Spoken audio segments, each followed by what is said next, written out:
Whatever you do, do not buy these 5 houses. Let's get into it.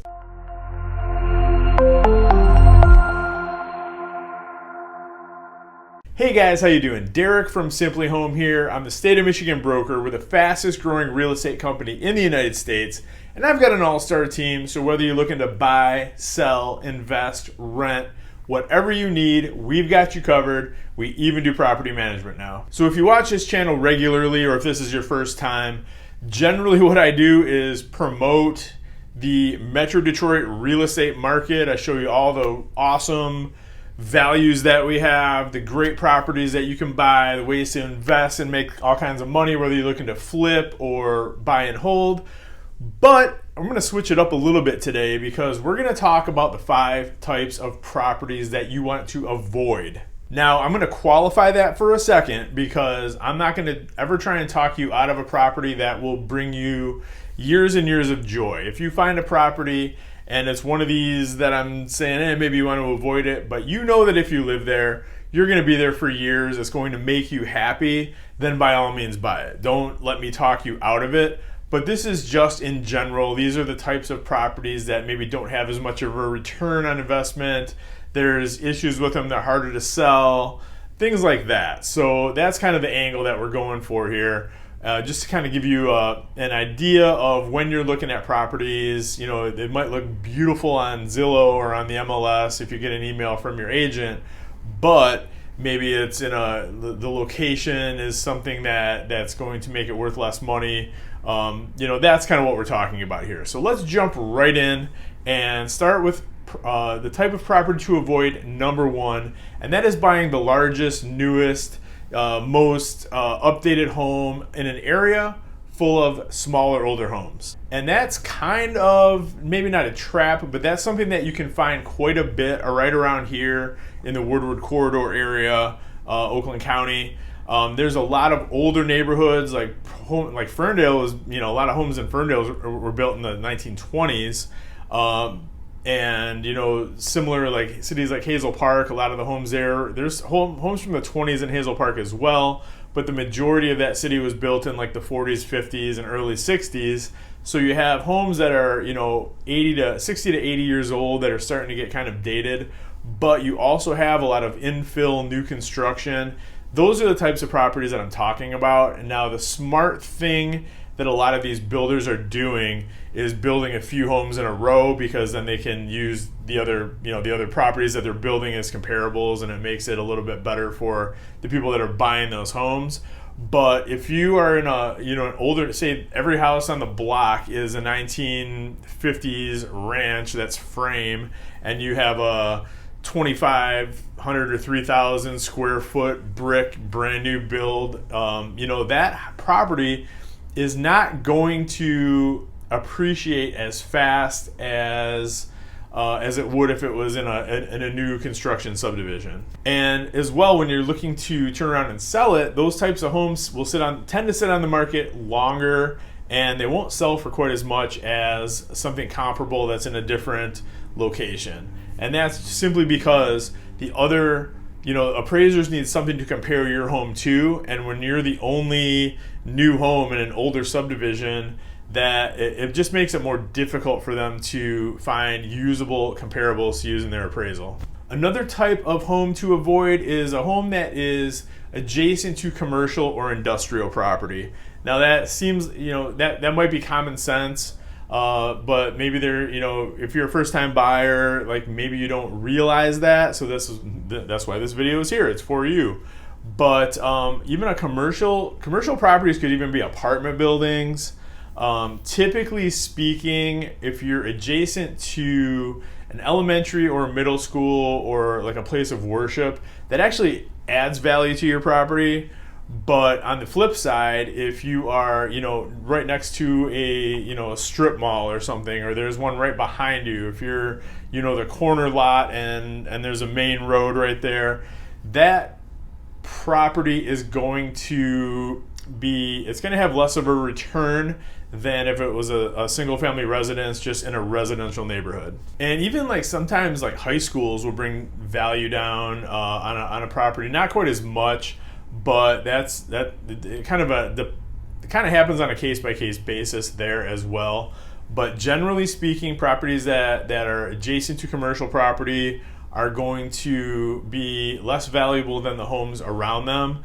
And when it's industrial property, it's even more significant of a decrease. Home number 3 to avoid is a split level home, especially bi-level homes. There's a reason why you don't see too many split level homes being built today. It was kind of a product of like the 60s and early 70s, and you haven't really seen very many of them since.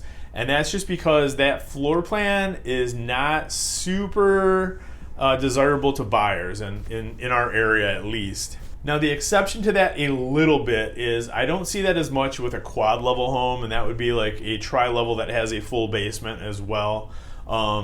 You don't see as much of a premium on price for those as you would for like, you know, a tri-level or a bi-level. Those are fairly comparable to ranches and colonials. But when you get into a tri-level, which is, you know, you walk in on the main floor and then you have a half flight of stairs up and a half flight of stairs down, but no basement, those are not nearly as desirable to buyers as your ranches, your bungalows, your colonials.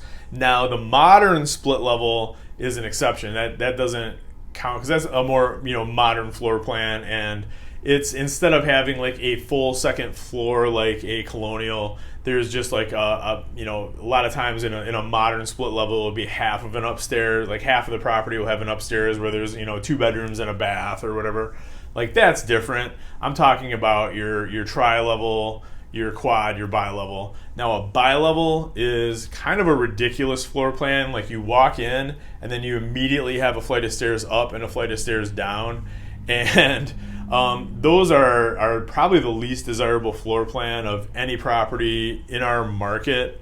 They're really hard to find buyers for just because the floor plan is really awkward. So you're either going to have like a kitchen downstairs next to the garage, or the kitchen's going to be upstairs where the bedrooms would be. It's just not a very functional floor plan. It doesn't have a nice flow to it. And for that reason, I would, you know, unless you just fall in love with a neighborhood or fall in love with a house, or, you know, you don't mind, by all means buy it, but just know you're going to have a little bit of a trickier time getting it sold down the road when you're ready to sell, because there's going to be fewer buyers for that property. And when there's fewer buyers for a property, it's typically going to sit on the market longer and sell for less. That's just how it works.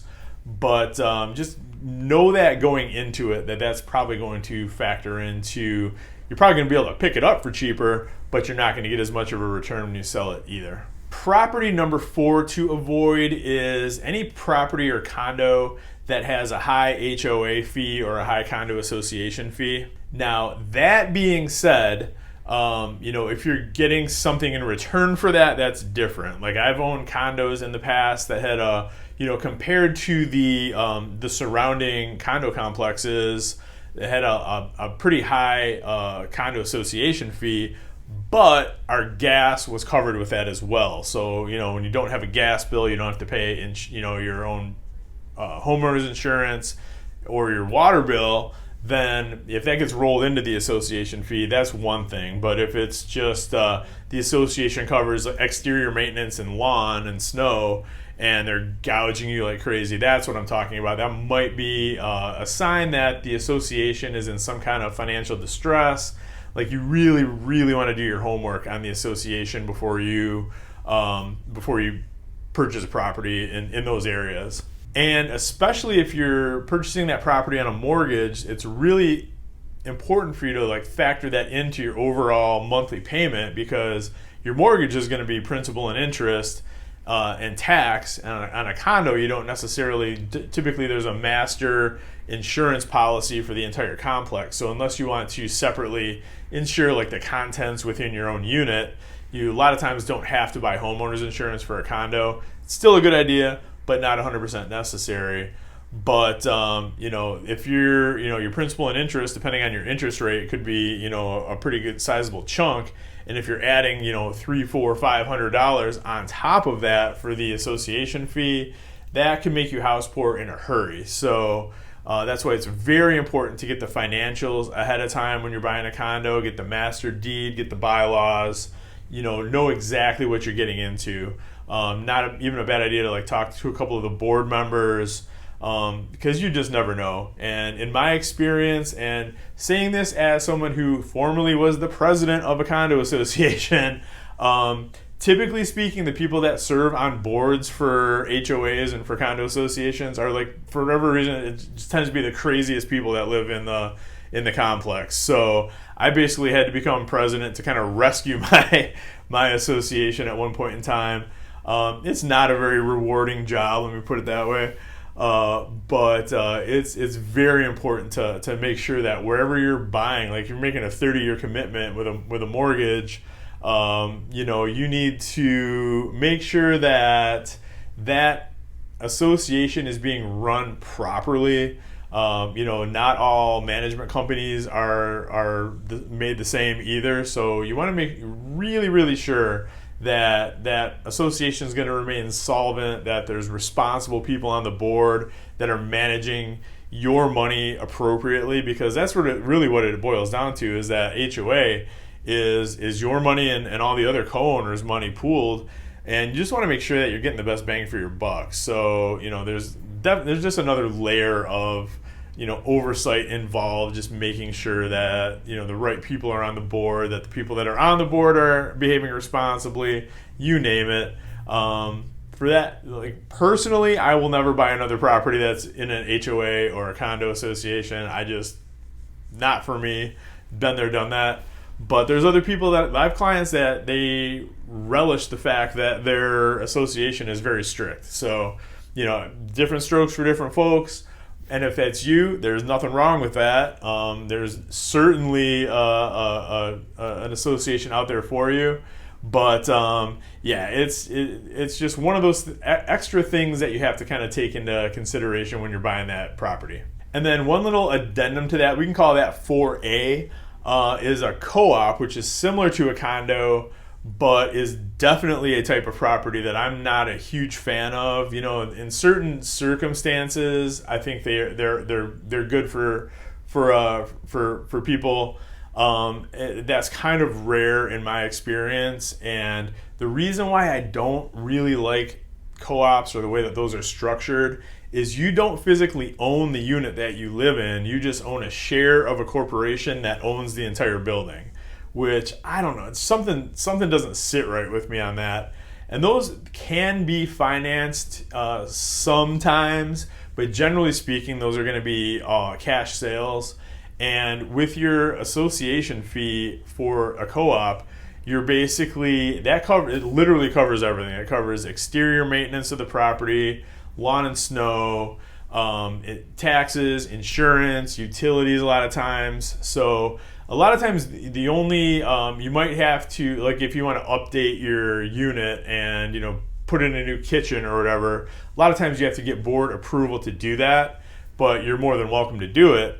But that's not necessarily going to be something that greatly enhances the value of your property, because then you're just turning around when you go to sell and you're selling your share of the corporation that owns the building to somebody else, and maybe your unit's a little bit nicer than the one next door, but it's not the same as buying and selling an actual piece of real property.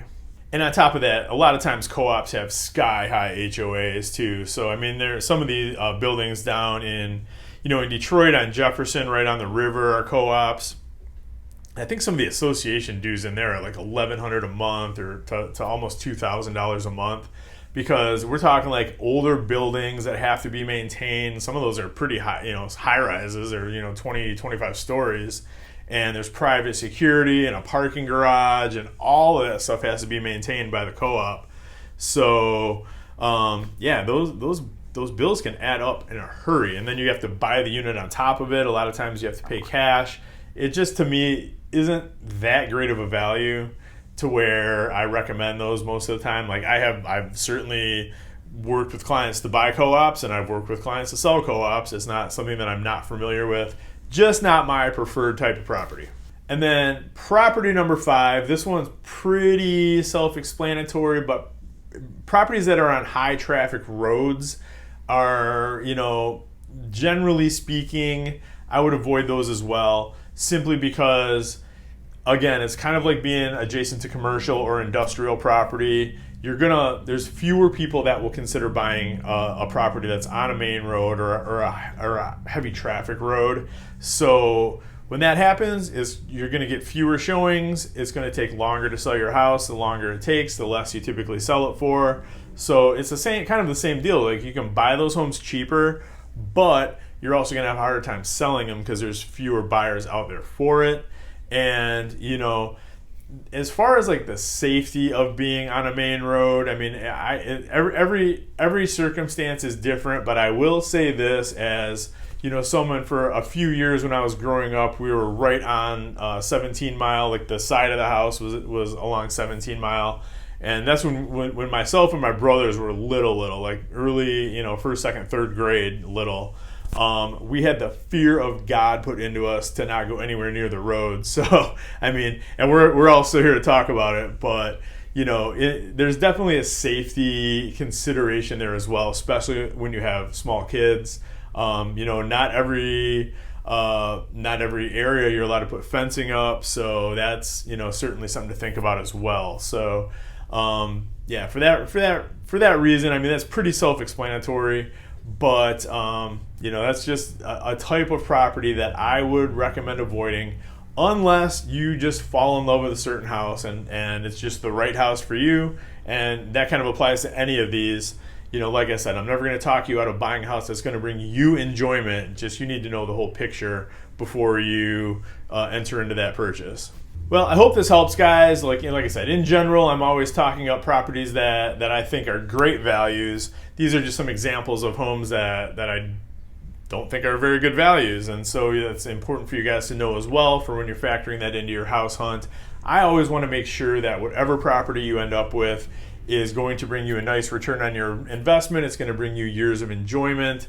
And, the last thing I want to do is have, even if we never meet, if you work with somebody else, if you're never going to be a client of mine, if you live in a different state, whatever the case may be, is I don't want you to make a giant purchase like a home and then not be satisfied with it. So that's kind of the purpose of this whole channel, is to make sure that you can enter into any step of the real estate process, from viewing properties, negotiating, purchasing, the whole 9 yards, and then eventually selling with 100% confidence that that you're doing the right thing. So as far as that goes, if there's any other questions that you might have for me, or if there's any other types of properties that you're thinking about buying, you're not sure if it's a good investment or not, you can always reach out anytime. You can call or text me anytime you want, 586-491-5622. You can also email me at Werenka@simplyhome.com. I'm on all the socials. If you DM me, I'll get back with you real quick. And as always, guys, really appreciate you watching these videos. If there's ever anything I can do for you, just say the word. That's what I'm here for. And until next week, everybody have a great week. We'll see you soon, and thank you so much.